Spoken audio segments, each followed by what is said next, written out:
semua, perkenalkan saya Salsabila Silatul Muna dengan NIM 23080310250.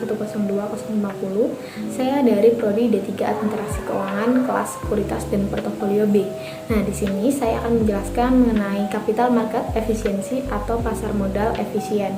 Berikut penjelasan materinya.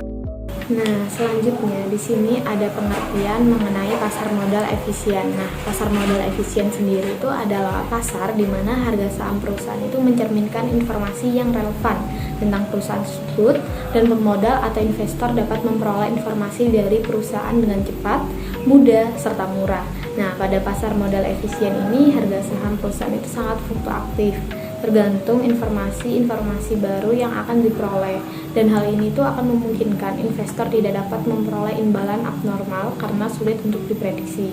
Nah, pada pasar modal itu menjadi wadah yang efisien karena adanya persaingan para analis investasi yang selalu menunjukkan harga yang sebenarnya.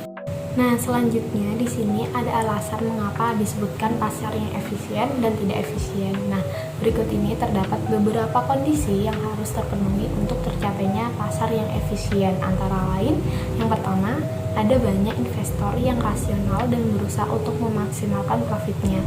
Nah, investor tersebut itu akan menggunakan segenap potensinya untuk berpartisipasi di pasar dengan melakukan analis, menilai, serta mengambil keputusan trading. Nah, yang kedua, investor merupakan price taker sehingga tindakan dari satu investor saja itu tidak akan mampu mempengaruhi harga dari sekuritasnya. Nah, harga pasar yang sangat ditentukan oleh mekanisme pasar yang di dalamnya itu terdapat banyak pembeli dan juga penjual. Nah, yang ketiga, semua pelaku pasar dapat memperoleh informasi pada saat yang sama dengan cara yang murah dan mudah. Nah, yang keempat, informasi yang bersifat random dan tiap-tiap pengumumannya itu informasi yang sifatnya random satu dengan yang lainnya, sehingga investor itu tidak dapat memprediksi kapan emiten akan mengumumkan informasi yang baru. Nah, yang kelima, investor bereaksi secara cepat terhadap informasi yang baru, sehingga harga dari sekuritas itu akan berubah sesuai dengan perubahan nilai sebenarnya akibat informasi tersebut.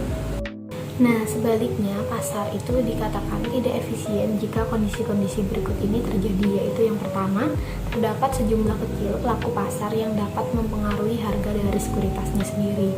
Yang kedua, harga dari informasi adalah mahal dan terdapat akses yang tidak seragam antara pelaku pasar yang satu dengan yang lainnya terhadap suatu informasi yang sama, sehingga ada sebagian pelaku pasar itu yang menerima informasi tepat waktunya.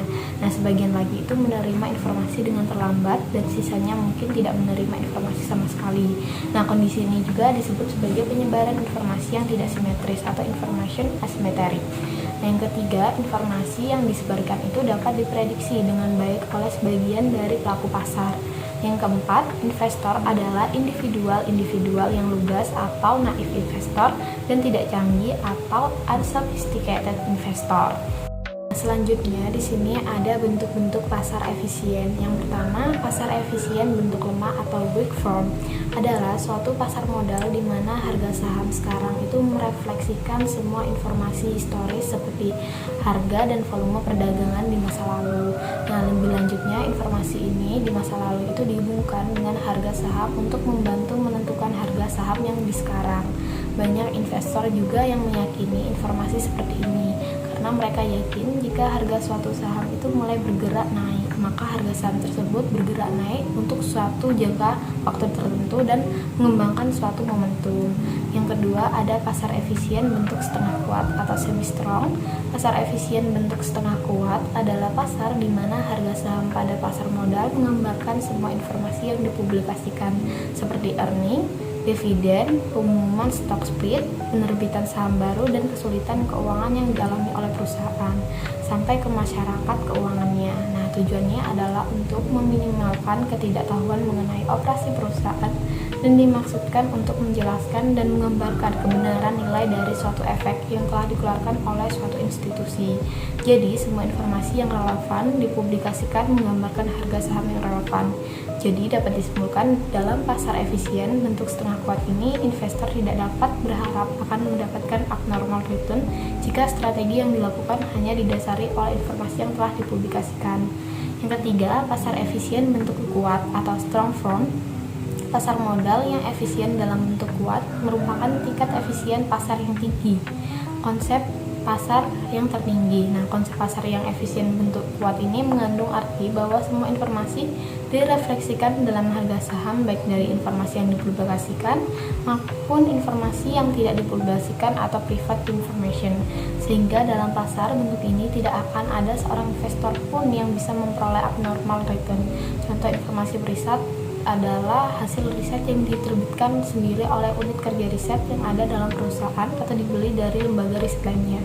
Dalam keadaan semacam ini, pasar modal akan seperti rumah lelang yang ideal. Harga selalu wajar dan tidak ada investor yang mampu memperoleh perkiraan yang lebih baik tentang harga sahamnya.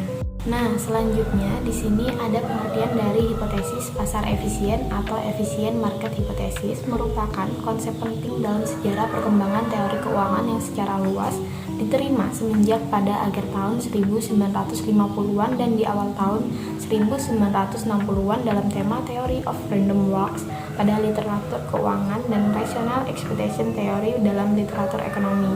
Nah, ketertarikan tersebut dikarenakan bahwa investor adalah pihak yang rasional dan berekspektasi bahwa investasi yang diharapkan memberikan keuntungan di atas rata-rata abnormal return. Dengan demikian, informasi tentang lack information dibutuhkan untuk dimanfaatkan guna mempertahankan ekonomi rasional investor. Nah, selanjutnya di sini ada pengujian hipotesis pasar efisien. Berikut ini pola pengujian ketiga jenis teori pasar efisien. Yang pertama, pengujian predictibilitas return atau return predictability merupakan pengembangan dari bentuk pasar efisien oleh Fama pada tahun 1991, yaitu bentuk pasar lemah atau weak form. Nah, pengujian ini meliputi pengujian pola return harian, mingguan, maupun bulanan. Nah, pengujian prediktibilitas return jangka pendek maupun panjang, serta pengujian hubungan antara karakteristik perusahaan dengan return sekuritas tertentu. Nah, yang kedua, pengujian studi peristiwa atau event study merupakan pengujian teori pasar efisien yang mengaitkan antara pengumuman informasi perusahaan terhadap harga sekuritas di perusahaan yang bersangkutan. Inti dari event study ini adalah mengaitkan kecepatan informasi yang diterbitkan oleh perusahaan dan tercermin dalam harga pasar sekuritasnya. Yang ketiga, ada pengujian private information. Nah, pengujian private study merupakan pengujian apakah pihak-pihak atau insider perusahaan dan kelompok investor tertentu dianggap memiliki akses informasi yang lebih baik, dapat memperoleh abnormal return lebih tinggi dibandingkan dengan return pasar umumnya. Nah, yang termasuk dalam insider ini adalah direktur, manajer, karyawan, atau pemegang saham yang dapat dianggap bisa mendapatkan informasi yang sesungguhnya mengenai perusahaan yang tidak dapat dilakukan oleh pihak lainnya. Nah, pengujian teori efisiensi market ini menguji sejauh mana kemudahan dan kemurahan informasi privat dapat ditangkap atau diperoleh oleh investor sehingga mencerminkan harga pasarnya. Nah, pasar yang efisien bentuk kuat atau private study ini akan memberikan kemudahan dan kemurahan akses private information sehingga tercermin dalam harga sekuritasnya. Nah, selanjutnya di sini ada pengujian return tak normal. Dalam pasar efisien, harga sekuritas itu seharusnya merefleksikan informasi mengenai risiko atau risk dan harapan atau expected return mengenai return yang akan mendatang. Nah, return yang sepadan dengan risiko saham disebut return normal atau normal return. Jika pasar modal adalah tidak efisien, sekuritas akan menghasilkan return yang lebih besar dibandingkan dengan normalnya, yang disebut return tak normal atau excess return. Dengan demikian, pengujian efisiensi pasar pada dasarnya adalah pengujian return tak normal atau abnormal return. Untuk pengujian efisiensi pasar atau efisiensi market hypothesis dengan menguji return tidak normal atau abnormal return dapat digunakan dengan 3 pendekatan, antara lain: yang pertama ada mean adjusted return. Pasar efisien memberikan porsi secara sama antara return dengan informasi karena harga saham merupakan cerminan informasi yang tersedia. Jika pasar adalah efisien, maka return saham akan bervariasi secara random di sekitar nilai sebenarnya atau true value. Dengan demikian, maka rata-rata return sekuritas yang dihitung dari periode sebelumnya atau actual return dapat digunakan sebagai prediksi return harapan atau expected return. Yang kedua, ada market adjusted return. Untuk mengetahui pergerakan natural return satu saham tertentu, dibutuhkan satu teknik tertentu untuk menghitung return tak normal atau abnormal return, yaitu dengan menghilangkan pengaruh pasar terhadap return harian sekuritas tertentu.